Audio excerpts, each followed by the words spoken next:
Hello students, last lecture में हमने देखा था balancing of more than one rotating mass in a multiple plane graphical and analytical method. Okay, now graphical and analytical method समझने के बाद आज हम देखते हैं एग्जाम्पल फॉर ग्राफिकल मेथड। तो स्टार्ट करते हैं। ये जो एग्जाम्पल है बहुत ही इंपॉर्टेंट एग्जाम्पल है। यहाँ पे ये यहाँ पे आप देख सकते हो 2 बार GTU में आ चुका है। सो let's start. 4 mass A, B, C, D are completely balanced. Mass C and D makes an angle of 90 degree and 195 degree respectively with B in the same sense. Okay, पहले पूरा प्रॉब्लम देख लेते हैं, उसके बाद एग्जाम्पल देखेंगे। The rotating mass have following properties MB, MC and MD। मतलब मास दिया हुआ है B, C और D का। देन यहाँ पे रेडियस दी हुई है सेंटर से RA, RB एंड RC की और RD की। तो यहाँ पे मास नहीं दिया हुआ A के लिए, ठीक है। तो ये हमें फाइंड आउट करना पड़ेगा। Now plane B and C are 250 mm apart, यानी कि जो प्लेन B एंड C है वो 250 mm अपार्ट है, ठीक है, दूर है। Now determine using the analytical method. यहाँ पे एनालिटिकल मेथड है लेकिन हम दोनों से फाइंड आउट करेंगे। Now mass A and its angular position, ये हमें फाइंड करना है, mass A and its angular position. और दूसरा जो फाइंड करना है the position of plane A and D. Okay, now problem पहले आप देख लो, समझ लो, ठीक है। उसके बाद यहाँ पे आप देख सकते हो जो LD है, it is assume that distance of 0.25 plus x, यानी कि यहाँ पे आप देख सकते हो, ठीक है। तो जो B प्लेन है, C प्लेन है और D प्लेन है, ठीक है।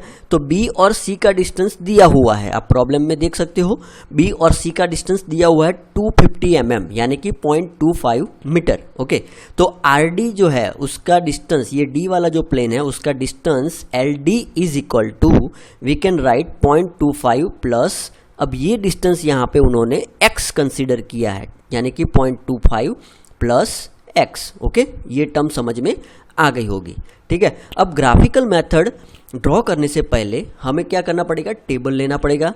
तो टेबल जो है उसमें से आप देख सकते हो A, B, C और D यहाँ पे प्लेन है। उसके बाद मास यहाँ पे MA जो कि हमें फाइंड आउट करना है, 25, 40 एंड 35 दिया हुआ है। उसके बाद रेडियस जो है 0.15, 0.20, 0.10 एंड 0.18 दी हुई है, ये चारों रेडियस दी हुई है। थीटा जो है, थीटा ए हमें फाइंड आउट करना है। बी को हमने क्या किया है, यहाँ पे स्टार बताया है, यानी कि बी को हमने रेफरेंस प्लेन कंसीडर किया है, ठीक है। क्यों? क्योंकि यहाँ पे आप देख सकते हो रिस्पेक्टिवली विथ बी यहाँ पे लिखा है। जो सी और डी प्लेन है वो बी से 90 डिग्री एंड 195 डिग्री, जो सी है वो 90 डिग्री एंड डी है वो 195 डिग्री यहाँ पे दिया हुआ है। मैं आपको यहाँ पे बता दूँ तो यहाँ पे देखो ये बी को रेफरेंस लिया हुआ है और सी जो है वो 90 डिग्री और डी जो है वो 195 डिग्री दिया हुआ है, इसीलिए। ओके, इसीलिए हमने बी को रेफरेंस प्लेन लिया है। तो अगर बी को रेफरेंस प्लेन लिया है तो थीटा जो है उसका 0 रहेगा और वहाँ से 90 डिग्री एंड 195 डिग्री। अब बारी आती है सेंट्रीफ्यूगल फोर्स की। तो सेंट्रीफ्यूगल फोर्स जो है M इंटू आर, तो आप यहाँ पे MA एंड R, तो 0.15 MA, यहाँ पे होगा 5, 4 एंड 6.3, ठीक है। जब ये आप मल्टीप्लाई करोगे, ठीक है, M इंटू आर, तो 5, 4 एंड 6.30 आएगा, ठीक है। तो ये फोर्स आपको मिल गया। अब यहाँ पे जो लेंथ है वो यहाँ पे A जो है वो माइनस जा रहा है, ठीक है। आप यहाँ पे देख सकते हो जो A है वो इस साइड है, इस साइड लिया है। तो ये डिस्टेंस अभी हमें फाइंड आउट करना है। तो अभी हमने इसको इस साइड लिया है और उसको माइनस कंसीडर किया है, तो माइनस LA, फिर इसके रेफरेंस में हम लेते हैं इसीलिए ये 0 है, फिर ये 25 और ये है LD। ओके, LD डिस्टेंस, ये रहा LD डिस्टेंस। ओके, नाउ इतना हो गया। उसके बाद couple, so couple is equal to, you know very well, M into R into L, force into distance. So force is equal to MR into L। Okay, now यहाँ पे आप देख सकते हो M, R एंड L, तो उसका multiplication यहाँ पे हुआ -0.15 MA LA, देन 0 होगा यहाँ पे और यहाँ पे 1 और यहाँ पे 6.3 LD। तो यहाँ पे आप देख सकते हो, तो जो फोर्स पॉलीगॉन है, मतलब फोर्स पॉलीगॉन हम लेंगे और यहाँ पे कपल पॉलीगॉन, तो कौन सा पहले ड्रॉ करना पड़ेगा? जब मैंने मेथड में आपको समझाया था तब हमने फोर्स पॉलीगॉन को पहले कपल पॉलीगॉन को पहले लिया था, उसके बाद फोर्स पॉलीगॉन को लिया था। लेकिन इसमें हम क्या करेंगे, फोर्स पॉलीगॉन को पहले लेंगे क्योंकि यहाँ पे अननोन कम है और यहाँ पे अननोन ज़्यादा है, तो फोर्स पॉलीगॉन हम सबसे पहले ड्रॉ करेंगे। होप आपको यहाँ तक समझ में आ गया है, ठीक है।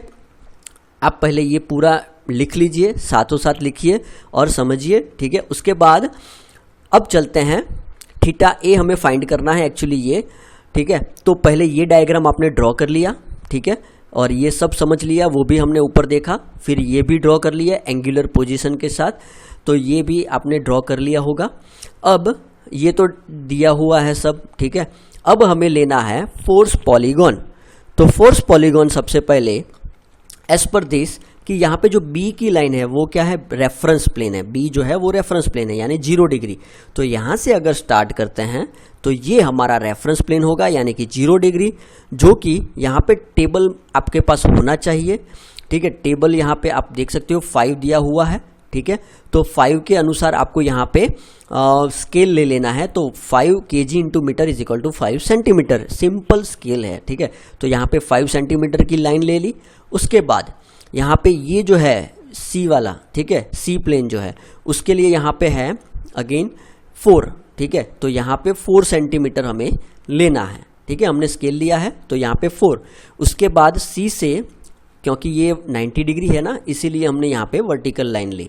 अब यहाँ से ये जो एंगल आएगा वो एंगल ये है 195 डिग्री, ओके, 195 डिग्री। तो ये एंगल एक्चुअली, ठीक है, तो ये 6.3 सेंटीमीटर का रहेगा। और फाइनली हमें यहाँ पे मिलेगा डी पॉइंट, ओके।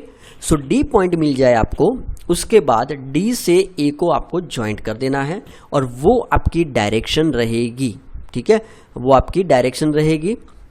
नाउ ये जो एंगल है वो 292 है, जो कि मैंने आपको यहाँ पे बताया था। एंगल जो हमें थीटा ए मिलता है दैट इज 292, ओके। सो यहाँ पे 292 इस तरफ आएगा, ठीक है। अगर यहाँ से देखें तो ये एंगल जो है वो हमें यहाँ पे मिलेगा और उसका रिजल्टेंट जैसे हमने देखा था, रिजल्टेंट बिल्कुल अपोजिट रहता है, इसीलिए वो हम यहाँ पे लेते हैं, ओके। नाउ इतना क्लियर हो गया, तो होप ये आपको समझ में आ गया होगा। अब ये जो डिस्टेंस है वो डिस्टेंस आपको मेज़र करना है और मेज़र करके आपको वो उतना kg इंटू मीटर उसका फोर्स आएगा।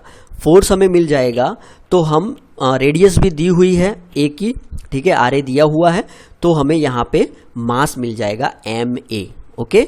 तो बेसिकली हम यहाँ पे क्या फाइंड करेंगे, यहाँ पे हमें मास मिल जाएगा एंड एंगल मिल जाएगा, ठीक है। फिर सेम टेबल है यहाँ पे, तो ये हमें मिल गया, ठीक है। अब उसके बाद हमें ये कपल पॉलीगॉन लेना है। तो कपल पॉलीगॉन में सबसे पहले यहाँ पे आप देख सकते हो, इसको ले लिया है। अब तो MRL यहाँ पे, LA यहाँ पे है और यहाँ पे D है। तो यहाँ पे क्या करेंगे, ये माइनस रहेगा, ठीक है, ये 0 होगा, ये 1 होगा और ये 6.3 होगा। तो यहाँ पे ये जो 1 है, ठीक है, उसको हम लेंगे वर्टिकली, यहाँ से 1 लेंगे, ठीक है, और वो 90 डिग्री है सी प्लेन, तो यहाँ पे वर्टिकली ले लिया। अब यहाँ पे जो हमें मिला वो यहाँ पे 6.3 LD जितना डिस्टेंस लेंगे, 6.3 LD। तो यहाँ पे आप देख सकते हो ये 6.3 LD की लाइन दी हुई है और यहाँ पे 2.6 LA है। तो जैसे कि यहाँ पे टेबल में आप देख सकते हो LA और LD जो है वो अननोन है, ठीक है। तो अब अननोन होने की वजह से हमें यहाँ पे ये डिस्टेंस नहीं मिलेगा। तो अब हमें क्या करना पड़ेगा, यहाँ से ये लाइन जो है आप देख रहे हो CD की जो लाइन है बिल्कुल उसके पैरेलल यहाँ पे हमें लाइन ड्रॉ करनी है। और उसके बाद ये जो फोर्स पॉलीगॉन में हमने यहाँ पे ये एंगल फाइंड किया, ठीक है, वो जो लाइन मिली उसके बिल्कुल पैरेलल यहाँ से हमें लाइन को ड्रॉ करना है, ठीक है। तो पहले हमें ये लाइन पता थी, ठीक है, इतना डिस्टेंस हमें पता है और ये पॉइंट से हमने यहाँ पे पैरेलल लाइन खींची, किसके, C और D के, ठीक है। उसके बाद ये जो लाइन है उसकी पैरेलल लाइन हमने यहाँ से खींची तो आपको ये पॉइंट मिल जाएगा, ठीक है। ये इंटरसेक्ट यहाँ पे दोनों लाइन होगी तो ये पॉइंट आप मिल जाएगा। अब ये पॉइंट को मेज़र करो और यहाँ पे स्केल के हिसाब से, ठीक है, जो आपने स्केल लिया है उसके हिसाब से आपको यहाँ पे ये लाइन जो है वो मिल जाएगी। फिर यहाँ पे आपको LD फाइंड करने में इजी रहेगा। आपने ये लाइन मेज़र कर ली, स्केल ले लिया, उसके हिसाब से आपको ये वैल्यू मिलेगी, फोर्स की वैल्यू, कपल की वैल्यू मिलेगी, सॉरी यहाँ पे जो कपल है उसकी वैल्यू मिलेगी। तो couple is equal to 6.3 LD, तो कपल की वैल्यू मिल गई, 6.3 आपके पास है तो आप LD फाइंड कर सकोगे। वैसे ही यहाँ पे ये लाइन का जो डिस्टेंस है उसके हिसाब से आपको यहाँ पे कपल मिलेगा, ठीक है, कपल की वैल्यू मिल जाएगी और कपल की value is equal to 2.6 LA, तो आपको LA मिल जाएगा। तो फ्रेंड्स इस तरह से हमने यहाँ पे LA और LD जो है उसका डिस्टेंस हमने फाइंड किया और LA LD जो है वो यहाँ पे दो प्लेन के बीच का डिस्टेंस है, LA this one and LD is this one. So आपको बेसिकली ये प्रॉब्लम समझ में आ गया होगा। सो अगर समझ में नहीं आया तो कमेंट में मुझे बताइए या तो आप पर्सनल मैसेज कर सकते हैं। Okay, thank you.